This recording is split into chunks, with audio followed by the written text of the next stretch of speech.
Welcome to the Sales Management Classroom at the Sanctuary Institute.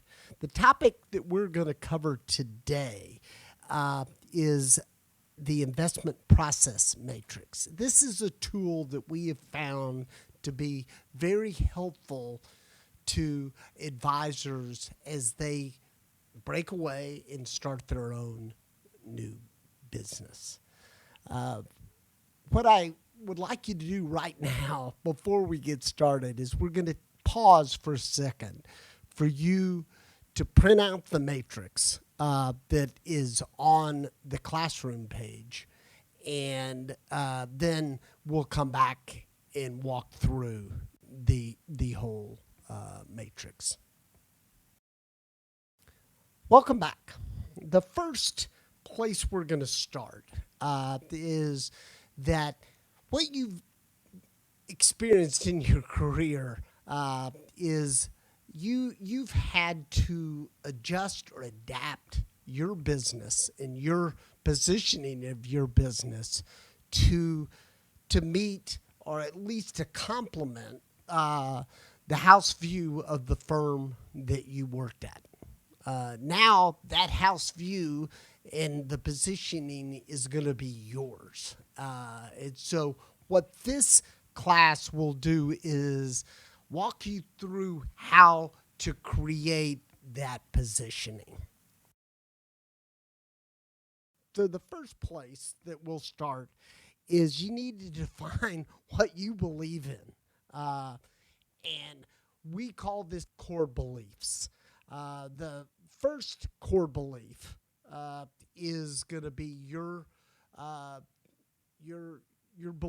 belief of what you think is the best way to invest your client's money. And is that to use an active approach or a passive approach, or both? Second thing that you need to define is your asset allocation strategy. One of the most important things that wealth advisors do for their clients is in their advisory recommendations, they come up with an asset allocation to implement that once they understand the person's risk profile and time horizons and many other aspects. And so as an asset allocator, do you believe in strategic asset allocation, which is a set it and forget it with parameters, or do you take a more tactical asset allocation approach? The final area, which is really important and has evolved over the last several years on the work of Ashwin Kumar and Beyond Markowitz, is do you take a goals-based approach to your advice, or do you still take more of an institutional advisory approach to just follow the asset allocation? Now that you've defined your core beliefs, how are you going to implement them? And that's our next section of the matrix. The first implementation decision you have to make is manager selection, money manager selection. Second decision on the implementation is that when you decide what money managers you're going to use, what are the legal structures within those money managers? What I mean by that is, are you going to use separately managed accounts? Are you going to use commingled funds? Are you going to use mutual funds? Are you going to use a UMA? Or are you going to manage these portfolios yourself? Next is probably the hardest thing to do as an advisor. It's definitely one of the hardest things to do as a money manager, and that is, how do you decide when it's time to sell or fire a manager. And that needs to be well defined so you don't fall into the emotional trap of they just had horrible performance. I want to fire them. I'm mad. My clients are yelling at me. I want to take it out on the money manager.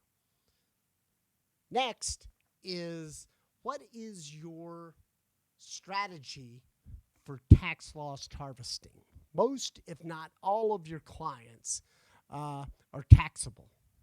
And you, as an advisor, one of the benefits that you can provide them is a strategy that hopefully lowers or minimizes their taxes. And that typically comes out in tax loss harvesting.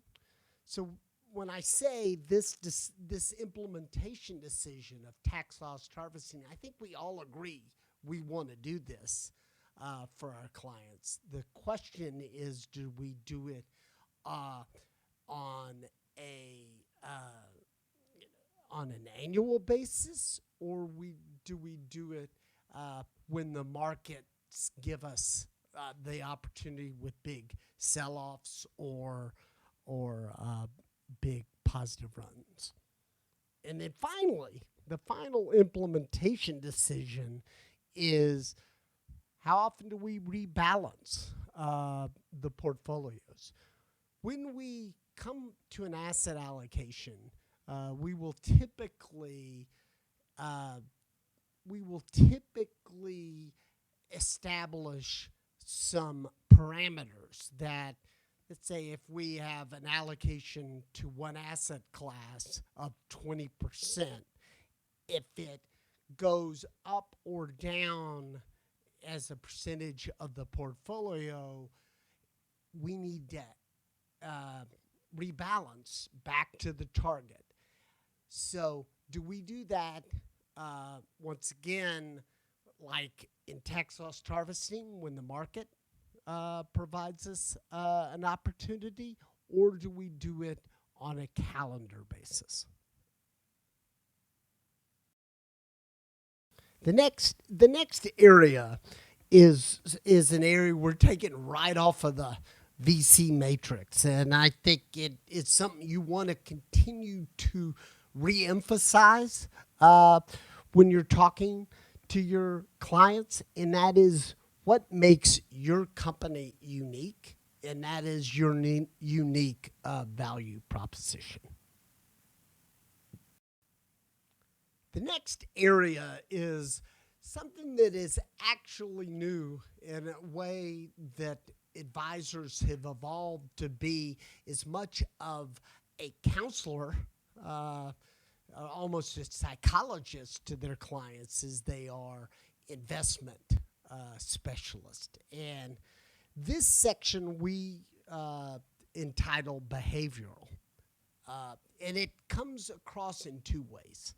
It comes across in your ability, and this is art, to evaluate and define what the risk tolerance of your clients. I think it is more, and you will too, you need to establish it as more than just the rote questionnaire that bigger firms approach risk assessment in. It needs to be a dialogue. Secondly, in the behavioral side is one area that I think is proven to be very, very important is the behavioral finance side of the business. And so your ability to prevent some of the behavioral finance mistakes with your clients and to educate them up front about what those mistakes might be is going to be very important to your long-term advisory practice. So what tools can you use to help you implement your new investment process? There, there are a couple of big ones, and this is a dynamic, ever-changing market. But the two that I reference in this matrix are e-money, which has has established itself as a tool that is very well received and liked by clients. It now has been bought by Fidelity, eMoney has. So it's worth taking, being very aware of what Fidelity might change on the positive and negative side on this. And then finally is what is your asset allocation modeling tool? Now, an asset allocation has a lot of different inputs, and you're going to need to have a tool that allows you to make those inputs that work with your philosophy. The best tool we have found is Ibbotson's Asset Allocation Optimizer. I would tell you the biggest problem, and the thing that I would warn you against, is a lot of the asset allocation tools out there are asset allocation tools that solve for the asset management products of the company that might be providing you the tool. The next area is one that I would tell you is a competitive advantage of independent advisors, and that is, all right, you're providing a very sophisticated, customized service to your clients. How do you provide them with a performance management reporting tool that allows them to see how well you are doing versus all of the decisions you made with them? The tools out there are, once again, very, very fragmented. What we would say is that you need to define what's most important to you, and then go find a performance management reporting system that meets your needs. The final area that is, I think, is exciting and beneficial to you as an independent advisor, but also can be overwhelming, is your definition of where you're getting your information to make these decisions from. And I would tell you, why is that? It's helpful because in the past you've gotten most, if not all, of your information from the firm you work for. Now you have the ability to get that same information from multiple sources, and I think that is a competitive advantage of yours. But you need to define where those are, what those information sources are for the economy, for the market, and also for the practice management of how you're running your business. So thank you for joining us today. There's a lot of information here, but I think that it's information that you need to spend time with, because you are building your own message and your own business. And rather than just trying to repurpose, just changing the name on the wall from your big name firm, your old big name firm, to your new firm, and doing pretty much what you've always done there, I think you need to spend the time to create a unique investment process.